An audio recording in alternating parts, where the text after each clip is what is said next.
let us see the fourth comparison point of this four types of the crystalline solids. Brittleness. Ionic solids are hard but brittle. They are hard but brittle. If you cut the ionic solids with the knife, they get ruptured, म्हणजे त्याचे ठिसूळ होतात, त्यांचं बारीक भुकटीमध्ये रूपांतर होतं. कारण का? त्यांचा कट शार्प जात नाही. बिकॉज त्यांच्यामध्ये जेव्हा जेव्हा तुम्ही शिअरिंग फोर्स अप्लाय करता, त्यांच्यामधली अरेंजमेंट जी असते ती चेंज होते. त्यांच्यामधली अरेंजमेंट ही राहत नाही परफेक्ट, आणि त्यामुळे त्यांच्या रेग्युलर पॅटर्नला थोडासा डिस्टर्बन्सेस झाल्यामुळे ते लगेच ब्रिटलनेस प्रॉपर्टी दाखवतात. सो हार्डनेस आणि brittleness, these are different property. Okay, but in case of ionic solids, hard and brittle, these properties are observed. Metallic solids are, again, they are very low brittle, and because they do not change their regular pattern in their arrangement even after applying the shearing force. Shearing force म्हणजे काय? समजा तुम्ही एखाद्या crystal लॅटिसवर कुठला तरी force apply केला, म्हणजे cutting केलं किंवा तुम्ही त्याच्यावर हॅमरिंग केलं, तर अशा वेळेस त्यांच्या पार्टिकल्स मधल्या अरेंजमेंटमध्ये जर डिस्टॉर्शन झालं तर ते ब्रिटलनेसची प्रॉपर्टी इंडिकेट करतं. आणि जर डिस्टॉर्शन नाही झालं, बऱ्यापैकी ती अरेंजमेंट जशाला तशीच राहिली नंतर सुद्धा, तर ती तुमची तिथे तो लेस ब्रिटल आहे असं पण म्हणता येतं. किंवा तुम्हाला असं म्हणता येतं की त्यांनी अजून नवीन प्रॉपर्टी पण एक्झिबिट केल्या, जसे की मेटॅलिक सॉलिडवर आपण शिअरिंग फोर्स लावल्यानंतर किंवा हॅमरिंग केल्यानंतर they can be converted into thin wire or they can be converted into sheets also. These properties are ductility and malleability that you very well known. So malleability आणि ductility ह्या property ह्या मेटल्सच्या कशामुळे आहेत? Again त्यांच्या अरेंजमेंटमुळे आहेत. त्यांच्यामधल्या constituent पार्टिकल्सला तुम्ही पाहताय कशा पद्धतीने की पॉझिटिव्ह आयन्सच्या भोवती इलेक्ट्रॉनचं सगळं बेड आहे, बेड ऑफ द इलेक्ट्रॉन, आणि त्यांच्यामध्ये मेटॅलिक बॉन्डिंग आहे. त्यामुळे शिअरिंग फोर्स अप्लाय केल्यानंतर सुद्धा त्यांच्यामध्ये अरेंजमेंटमध्ये डिस्टॉर्शन पाहायला भेटत नाही. पण आयोनिक सॉलिडमध्ये शिअरिंग फोर्स लावल्यानंतर अरेंजमेंटमध्ये डिस्टॉर्शन पाहायला भेटतं. हा पॉइंट मी जर असं तुम्हाला डिस्टॉर्शनचा थोडासा वेगळ्या पद्धतीने एक्सप्लेन करते. You can see here that, say for example, आत्ताच आपण हे बघितलं होतं की मेटॅलिक सॉलिड्समध्ये काय आहे ते. अशा प्रकारची अरेंजमेंट आहे. समजा मी याला वरून फोर्स अप्लाय केला किंवा इकडून फोर्स अप्लाय केला एखादा, किंवा कट करायचं ठरवलं, शिअरिंग फोर्स अप्लाय केला एवढ्या पार्टवर, तर काय होईल? ही वरची जी लाईन आहे मेटलच्या ॲटमची ती थोडीशी स्लाइड होईल अशा पद्धतीने. ओके, आणि ही जी अरेंजमेंट होती एकावर एक सगळ्यांची, ती अरेंजमेंट आता काय झाली? थोडीशी स्लिप झालीये, एक लेअर स्लिप झालाय. म्हणजे हा वरच्या पार्टला तुम्ही काय केलं? इकडून फोर्स लावला, ते कट झालं, पुढे गेला, तर पुढे गेल्यानंतर तो स्लिप झाला. स्लिप झाल्यानंतर सुद्धा ह्यांच्यामधली अरेंजमेंट जी आहे त्या अरेंजमेंटमध्ये हे मेटॅलिक कर्नल्स जे आहेत ते समोरासमोर जरी आले तर त्यांच्या भोवती कोण आहेत? इलेक्ट्रॉनचं सी आहे. त्यामुळे इथे इलेक्ट्रॉनचं सी सुद्धा ह्यांना काय करणार आहे? होल्ड करून ठेवून देणार आहे. ह्यांच्यामध्ये रिपेल ऍक्शन नाही दाखवणार, त्यांच्यामध्ये डिस्टॉर्शन नाही दाखवणार. So there is no distortion even after applying the shearing force in case of metallic solids. And that's why they get rearranged again or easily remain in their original arrangement even after hammered or in म्हणजे ज्याला तुम्ही म्हणू शकता की metallic शीटमध्ये जरी ते convert केले किंवा थिन वायरमध्ये सुद्धा जरी कन्व्हर्ट केले तरी पण ते आहे तसेच राहतात त्यांच्यामधली arrangement. So this property is observed in case of metallic solid. पण ते जर तुम्ही म्हणालात, लक्षात घेतलं की हे सगळे पॉझिटिव्ह नाही, एक पॉझिटिव्ह आयन आहे, एक निगेटिव्ह, पॉझिटिव्ह निगेटिव्ह, अशा वेळेस हा positive negative, positive negative, positive negative, पॉझिटिव्हच्या समोर जर पॉझिटिव्ह आला, निगेटिव्हच्या समोर जर निगेटिव्ह आला, तर अशा वेळेस एकमेकांना रिपेल करतात. मग ह्यांच्यामध्ये इमिडिएट ह्यांच्या अरेंजमेंटमध्ये डिस्टॉर्शन होतं जर तुम्ही ह्याला कट केलं किंवा शिअरिंग फोर्स लावला किंवा हॅमर केलं तर. आणि त्यामुळे ब्रिटलनेस प्रॉपर्टी ही पटकन तुम्हाला पाहायला भेटते कोणामध्ये? आयोनिक सॉलिडमध्ये. कारण ह्यांच्यामध्ये काय आहे की आयन्स हे पार्टिकल आहेत कॉन्स्टिट्युएंट, आणि ह्यांच्यामध्ये सगळे positive kernel surrounded with the sea of electron किंवा बेड ऑफ इलेक्ट्रॉन असं म्हणता येईल. आणि इथे आहेत फक्त पॉझिटिव्ह आणि निगेटिव्ह, कॅशायन्स आणि अनायन्स. आणि जर शिअरिंग फोर्स लावल्यामुळे किंवा हॅमरिंग केल्यामुळे, कटिंग केल्यामुळे यांच्यामधली अरेंजमेंट पुन्हा जशाला तशी येऊ शकत नाही. कधी कधी पॉझिटिव्हच्या समोर पॉझिटिव्ह आयन जर आला तर तिथे त्यांच्यामध्ये रिपल्शन होतं आणि तिथे डिस्टॉर्शन होतं त्यांच्या अरेंजमेंटमध्ये, आणि त्यामुळे ह्याचं ठिसूरपणा किंवा लगेच शार्प कट दाखवू शकत नाही, किंवा ह्यांच्यामधल्या अरेंजमेंटमध्ये डिस्टॉर्शन झाल्यामुळे तुम्हाला ह्यांच्यामध्ये ब्रिटलनेस पण प्रॉपर्टी पाहायला भेटते. सो हा सगळ्यात महत्वाचा पार्ट आहे की ब्रिटलनेस म्हणजे एक्झॅक्टली काय. डेफिनेशन शिकण्यापूर्वी ब्रिटलनेस प्रॉपर्टी मेटालिक सॉलिड आणि आयोनिक सॉलिडमध्ये कशा पद्धतीने आपल्याला डिस्कस करता येईल हे पण तितकंच इम्पॉर्टंट आहे. So come to again the back to the point. Brittleness in case of metallic solid is very low. In case of covalent solid it is medium. As we know that there is म्हणजे तिथे इतका strong covalent bond नसतो जेवढा ionic bond असतो, त्याच्यामुळे brittleness हे medium आहे. आणि मॉलिक्युलर सॉलिडमध्ये तर अर्थातच खूपच लो असणार आहे त्यांच्यामधलं ब्रिटलनेस. ना ते जास्त हार्ड असू शकतात ना जास्त ते ब्रिटल असू शकतात. Now let us see the next one, that is a melting point and electrical conductivity. Ionic solids are having very high melting point. Now, again, I want to explain here one more important point. Melting point म्हणजे exactly काय. सॉलिडचं जेव्हा लिक्विडमध्ये conversion होतं तेव्हा तुम्ही त्याला melt झाला असं म्हणतो. Solid when converts into the liquid state we say that it undergoes melting process. पण ज्या टेम्परेचरला हा मेल्ट होतो त्या टेम्परेचरला तुम्ही त्याचा मेल्टिंग पॉइंट म्हणता. म्हणजे काय झालं, सॉलिडची जी अरेंजमेंट खूप क्लोजली पॅक होती ती अरेंजमेंट आता थोडीशी काय झालीये, लूज झालीये, लूज पॅक झालीये. म्हणजे काय केलंय, म्हणजे असं केलंय की यांच्यामधले जे काही फोर्सेस आहेत अमॉंग दीज फोर्सेस ज्या सॉलिडमध्ये, मग ते फोर्सेस कुठले पण असोत, आयोनिक सॉलिड असेल तर आयोनिक फोर्सेस असतील किंवा आयोनिक बॉन्ड्स असेल, मेटालिक सॉलिड असेल तर मेटालिक बॉन्डिंग असेल, एक्सेट्रा एक्सेट्रा. मग हे जे फोर्सेस आहेत ते फोर्सेस ऍक्च्युली ब्रेक करायला इथे एनर्जी लागते, जी एनर्जी आपण हीट एनर्जी म्हणून वापरतो. याला तुम्ही हीट ऑफ फ्युजन असंही म्हणू शकतात. फ्युजन म्हणजे काय, मेल्टिंग. म्हणजे मेल्टिंग होण्यासाठी वापरण्यात येणाऱ्या हीटला आपण हीट ऑफ फ्युजन असं म्हणतो. ही हीट ऑफ फ्युजन इथे कशी असेल, जास्त असेल जर याच्यातले बॉन्ड्स खूप स्ट्रॉंग असतील तर, आणि याच्यातले बॉन्ड जर जास्त स्ट्रॉंग नसतील तर ही हीट ऑफ फ्युजन कमी असेल.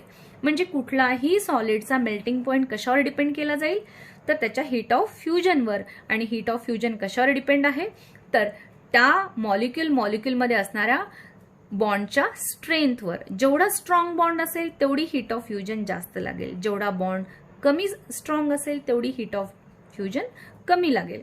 म्हणजे मेल्टिंग पॉइंटची जी व्हॅल्यू आहे that depends upon the strength of intermolecular forces और आपण म्हणू तिथले इंटरपार्टिकल फोर्सेस. मॉलिक्युल म्हणण्यापेक्षा मी शब्द काय वापरते, इंटरपार्टिकल फोर्सेस. कारण आपण इथे चारही प्रकारच्या सॉलिडच्या बाबतीत शिकायचं झालं तर इथे आपल्याला ते पार्टिकल्स कुठले आहेत सॉलिडमध्ये, आयोनिक आहेत का, मेटल ॲटम आहेत का, मॉलिक्युल्स आहेत का, अजून काही दुसरे प्रकार आहेत, कोव्हॅलंट मॉलिक्युल्स आहेत. त्यामुळे यांच्यातले जे फोर्सेस आहेत यावरती हीट ऑफ फ्युजन आणि मेल्टिंग पॉइंट डिपेंड असतो, हे लक्षात घ्या. मग आता आपण जस्ट बघितलं की या चार मध्ये सगळ्यात जास्त कॉम्पॅक्टनेस कोणामध्ये आहे आणि सगळ्यात जास्त स्ट्रॉंग फोर्स कुठला आहे. ऑफकोर्स मेटालिक सॉलिडचे मेटालिक बॉन्ड्स हे सगळ्यात स्ट्रॉंगेस्ट बॉन्ड आहे. मेटालिक बॉन्डिंग हा सगळ्यात स्ट्रॉंग बॉन्डिंग असतो. त्याच्यानंतर आयोनिक बॉन्डिंग हा स्ट्रॉंग बॉन्डिंग असते. त्याच्यानंतर कोव्हॅलंट बॉन्डिंग ही स्ट्रॉंगेस्ट बॉन्डिंग असते. आणि मग बाकीचे सगळे फोर्सेस ज्याला की तुम्ही डायपोल किंवा म्हणू शकता की व्हेंडर वॉल फोर्सेस वगैरे सगळे हे फोर्सेस तुम्हाला याच्यामध्ये येतात, जे की तुम्ही मॉलिक्युलर सॉलिड्समध्ये जे तुम्ही पाहिले आहेत. म्हणजे या बॉन्ड स्ट्रेंथवर डिपेंड आहे यांची हीट ऑफ फ्युजन आणि या हीट ऑफ फ्युजनवर डिपेंड आहे त्यांचा melting point. So melting point depends upon heat of fusion and heat of fusion depends upon how the bond is strength in that solid. So let us see the melting point of then ionic compounds. In ionic solids melting point is high because of the electrostatic force of attraction is such a high force of attraction. Then in case of metallic solids this is moderate to high. म्हणजे moderate पेक्षा high म्हणजे बऱ्यापैकी, समजा ह्याचा जर हाय असेल तर हे हाय पेक्षाही पुढे म्हणजे व्हेरी हाय असेल. किंवा आपण असं म्हणता येईल की बाबा आयोनिक सॉलिडपेक्षा लागणारी हिट ऑफ फ्युजन मेटालिक सॉलिडला मेल्ट व्हायला हाय असते. आणि कोव्हॅलंट सॉलिडमध्ये हा नेटवर्क सॉलिड आहे, हे लक्षात घ्या, नेटवर्क सॉलिड आहे. आता तुम्ही इथे म्हणाल की बाबा इथे तर कोव्हॅलंटच बॉन्डिंग आहे, पण नुसती कोव्हॅलंट बॉन्डिंग एका 2 मॉलिक्युलमध्ये किंवा 2 ॲटममध्ये असं नाही, यांच्यामध्ये अख्खं नेटवर्क आहे. म्हणजे तुम्हाला इथे नेटवर्कला सुद्धा काय करायचंय, ब्रेक करायचंय. म्हणजे नेटवर्कमध्ये असणारा जो फोर्स आहे त्याच्यासाठी पण एनर्जी लागणार आहे. आणि त्यामुळे in case of covalent solid you can see the very high melting point in that case. So in case of this covalent solid, the melting point is very very high. It is generally in the range of 1200 degrees Celsius to 4000 degrees Celsius. म्हणजे एवढी मोठी range असते यांची. तर तुम्ही म्हणू शकता इथे आयोनिक सॉलिडमध्ये मात्र मॅक्सिमम 600 to 3000 डिग्री सेल्सिअस पर्यंत यांची रेंज जाते मेल्टिंग पॉइंटची. आणि in case of the metallic solids it is having wide range, खूप वाईड रेंज आहे. कारण तुम्हाला माहिती आहे काही मेटल्स लिक्विड पण आहेत, जसे की mercury is in liquid state, it is having very less melting point near about -1 -39 something. So अशा पद्धतीने इथे तुम्हाला इथली जर रेंज पाहायची ठरवली आपण मेटालिक सॉलिड्सच्या बाबतीत तर it is -39 to 400 degree Celsius हे यांचे मेटालिक सॉलिड्सची मेल्टिंग पॉइंटची रेंज आहे. तर अशा पद्धतीने आपण ही वाईड रेंज आहे असं म्हणता येईल बऱ्यापैकी. In case of metallic -39 to 3400 पाहिजे इथे, 3400 एवढी मोठी रेंज आहे. आणि इन केस ऑफ मॉलिक्युलर सॉलिडची तर रेंज ती पण भरपूर आहे, पण सगळे मॉलिक्युलर सॉलिड हे बिलो 400 म्हणजे -270 to 400 डिग्री सेल्सिअस पर्यंत त्यांची रेंज आहे. So in case of ionic solid melting point is high and its range is 600 to 3000 degree Celsius. In case of metallic solids, the melting point is moderate to high, but it is having wide range, that is -39 to 3400 degree Celsius. In case of covalent solid, the melting point is very high and it is having the range between 1200 to 4000 degree Celsius. And in case of molecular solid, the melting point range is very low, that is -270 to 400 degree Celsius. So हे मी degree Celsius मध्ये टेम्परेचरच्या range सांगितलेल्या आहेत. -272 पाहिजे इथे, -270 नाही, -272 to 400 degree Celsius. In short, all these 4 crystalline solids are showing different range of melting point only because of their arrangement. Now let us see the next point, that is electrical conductivity. Ionic solids are in their solid state are bad conductor of electricity, but on melting केल्यानंतर in their molten state they are good conductor.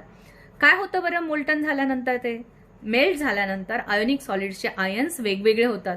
Positive आणि negative आयन्सचं तिथे breaking होतं किंवा separation होतं, आणि असे positive आणि negative ions मग रेडी होतात इलेक्ट्रिकल कंडक्टिव्हिटी दाखवायला, जे की तुम्ही बघितलं. In case of electrolytic cell, the molten ionic compound or in their aqueous solution ionic compounds are used as an electrolyte. So in case of ionic solid electrical conductivity, they are bad conductor in solid state but good conductor in their molten state or in their aqueous solution. In case of metallic solids, yes, they are of course very good conductor of electricity. Then in case of covalent solid, they are very bad conductor of electricity because of they are having network solid, except again here the graphite is exceptional case. Graphite is exceptional case in case of hardness, it is soft, all rest of the hard, but again here graphite is showing the somewhat different nature, that is except graphite all the covalent solids are showing the bad conduction of electricity. Graphite is a good conductor of electricity, that's why they are generally used in our cells. And the last one, molecular solids, they are 100% bad conductor of electricity. About the solubility point of these 4 types of the crystalline solid, ionic solids are as polar in nature. Polar आहेत ते, positive negative ions पासून तयार झालेले आहेत आणि त्यामुळे अशा ionic कंपाऊंड्सला, polar मॉलिक्युल्सला polar सॉल्व्हंटची नेहमीच भीती असते.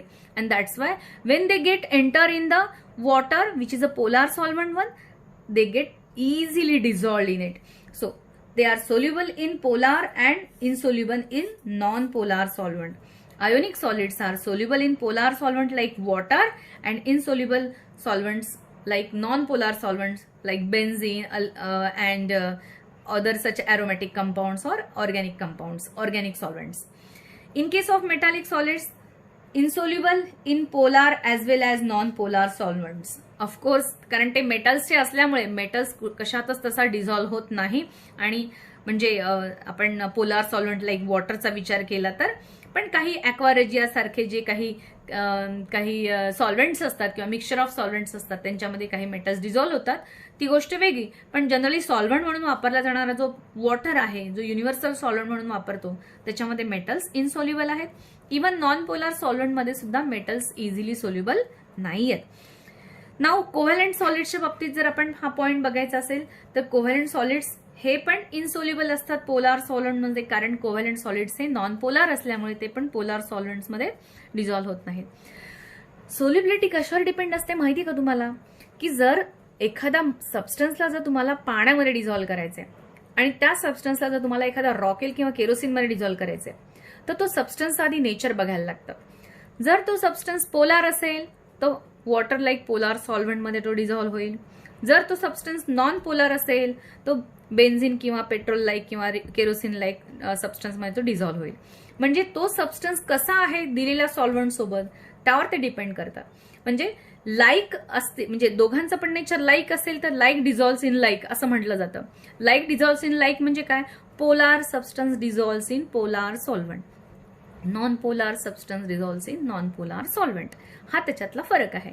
सो लाईक डिझॉल्व्स लाईकचा हा एक कन्सेप्ट लक्षात ठेवून तुम्ही सोल्युबिलिटी हा पार्ट लक्षात ठेवणं जास्त सोपं जातं.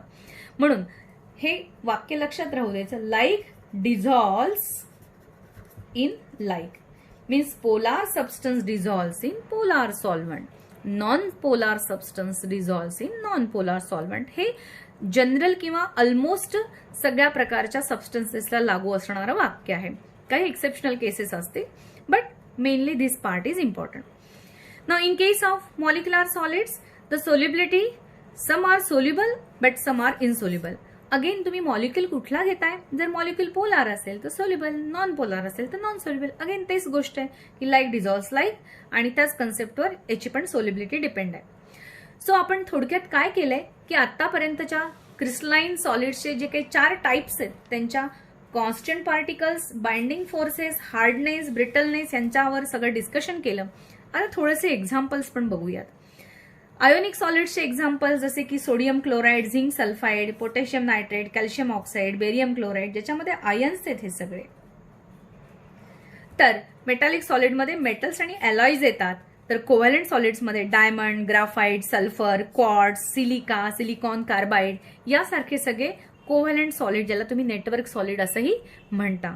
तर मॉलिक्युलर सॉलिडमध्ये काही ऑर्गॅनिक आणि काही इनऑर्गॅनिक सबस्टन्सेस आहेत जे की मॉलिक्युल्स आहेत, जसे की carbon tetrachloride, hydrogen, carbon dioxide, water, nitrogen, iodine, sugar, हे सगळे मॉलिक्युलर सॉलिड्स आहेत ज्याच्यामध्ये मॉलिक्युल मधल्या फोर्सेस ऑफ अट्रॅक्शनवर त्यांची सॉलिड प्रॉपर्टी डिपेंड आहे.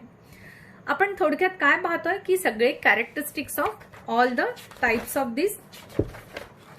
नाव थोडक्यात मी समराइज करते. आज आपण काय 4 टाइप्स ऑफ क्रिस्टलाइन सॉलिड पाहिले ते.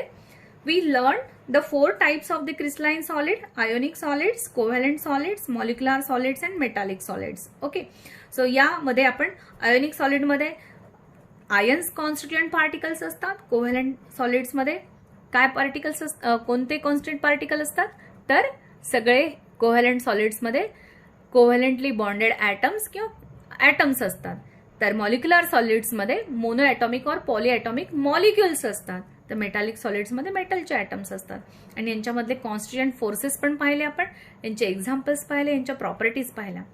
या सगळ्या प्रॉपर्टीजला एकत्रित डिस्कस करणं किंवा एकत्रित लर्न करणं हे जास्त सोपं जातं. म्हणून मी अशा पद्धतीने तुम्हाला चार्टच्या फॉर्मॅटमध्ये याला मुद्दाम तुमच्यासमोर कंपॅरिझन करून लर्न केलं आणि छोटे छोटे बिट्स आपण याच्यातले पाहिले, जसे की मेटॅलिक बॉन्डिंग कशी असते, शिअरिंग फोर्स आपल्यानंतर ब्रिटलनेस प्रॉपर्टी कशी डिसाईड केली जाते, मेल्टिंग पॉईंट म्हणजे एक्झॅक्टली काय, इंटरमॉलिक्युलर फोर्सेस एक्झॅक्टली कसे लर्न करायचे, कसे टाईप्स आहेत त्याचे, आणि त्यांच्या सोलिबिलिटीच्या प्रॉपर्टीज किंवा इलेक्ट्रिकल कंडक्टिव्हिटीच्या प्रॉपर्टीज कशा डिपेंड केल्या जातात.